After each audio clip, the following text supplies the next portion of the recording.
episode 98, part 1 of Africa's premier sports video podcast, the Three Quarters Podcast. Thank you so much for jumping onto the hashtag Road to Japan to support the Kenya Simbas as they were looking to qualify for the Rugby World Cup in 2019 in Japan. We appreciate your support. They appreciate your support. But now, tag us in anything sports. We'd love to hear your comments. We'd love to see, what you'd like to see on the show. Hashtag is 3QP. I'm Jimmy Duffield. And I'm Nara Kamuya. So we've missed out on quite a bit. Yeah, that's It feels true. good to be back. It does feel Match good. day 4 of Kenya Cup. And our feature game was Kenya Harlequins versus KCB.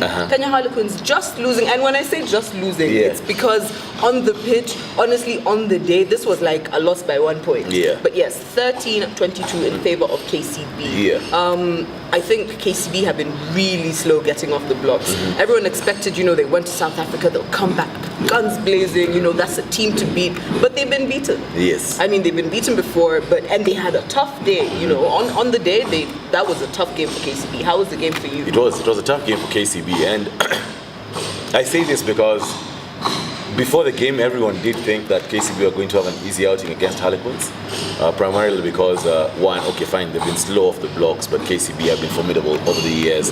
They were having a couple of their Simba stars back in the line-out. I mean, they've just signed Tony Onyango. So guys thought that KCB were going to have that upper hand, and also combined with the fact that Quins have not really had a good season yet. So everyone thought that it was going to be an easy day out for KCB. That wasn't the case. No. Quins had other plans, and they did come out to play. I mean, it was very close in the first half.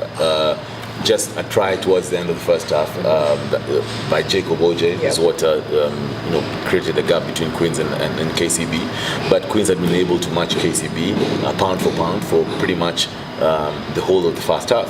Then in the second half, KCB had a good about 10-15 minutes where they were able to register in a couple of tries. And just to show you how much Quins actually had a decent outing, when it came to the scrums, Quins did out-scrummage KCB, which is very rare. Very, very rare. Very rare. They did out-scrummage KCB on the day.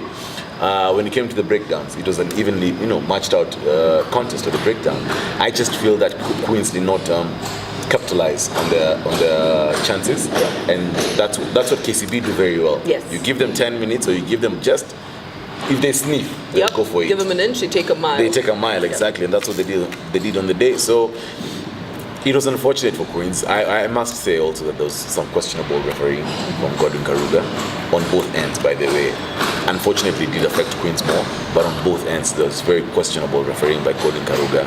There was the decision towards the end of the game, Oliver Mangeni's tackle. That wasn't a tackle, that was a wrestling move. Oliver Mangeni's wrestling move, which in my eyes should have been a straight red card, but he called it as a yellow card.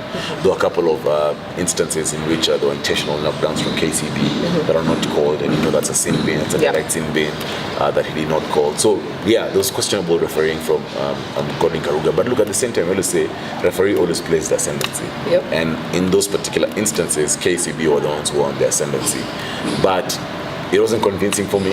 Yes, they did get the win. At the end of the day, it's a league, and what you look at is, did I get the points on the day? And they did get the points on the day. But when they come up against a much formidable opponent or better outfit, Cabras, for example, it's going to be very tough for KCB. It's going to be very, very tough for KCB. Yep. Just, you were touching on the technical aspect a little bit, and I remember at some point KCB sort of camped in Harlequins 22, but nothing happened. So, you've got to give, hats off to Harlequins. Their defense was really good on the day, just maybe not capitalizing on their attack so much. So maybe that's something they need to work on. Quins have, you could see flashes of brilliance, and you can see it's the impact of the technical bench. Charles Caravelis, Benjamin Aimba, who are now in charge of the technical bench at Quins. I had a couple of selection issues, but look, that's my opinion. They're the ones who know why they decided to go the way they did. But it's a team, and you can see that if they continue with these two in charge, it's a team that's definitely going to build on what has happened at the beginning of the season. Yep, definitely. Yeah. I mean, the Quins we are seeing, or the Quins we saw on this weekend, was better than I feel the Quins we have seen previously, like last season. That's true. That's true. I do agree with you. Yep. So we had other games on the day, of course. We had Mwamba, who I mean, they're the only team that's beaten Nondis so far. Yeah. Well done to them. 13-12. Yes. Mwamba, by the way, registering their first win. Yes. Well done. Yeah. Then we move on to next game, Mean Machine versus Impala. Mean Machine giving Impala a run for their money, 19-22 in favor of Impala. Kenya Harlequins, as we said, lost to KCB 13-22. Yeah. Nakuru beating Black Blood very convincingly, 42-22. Oilers losing narrowly to Homeboys, 28-31. I don't think anyone expected that. That's true. And Strathmore Leos getting a walloping from Cabras, 13-62. Machine versus Impala. That was a very good game. Last minute penalty by Impala to win the game. Oilers versus Homeboys must have been a very good matchup and a very interesting matchup. And it's good to see what Oilers are doing. Yeah. They've beaten Quins. It's very good to see what Oilers are doing. And then there are guys called Cabras.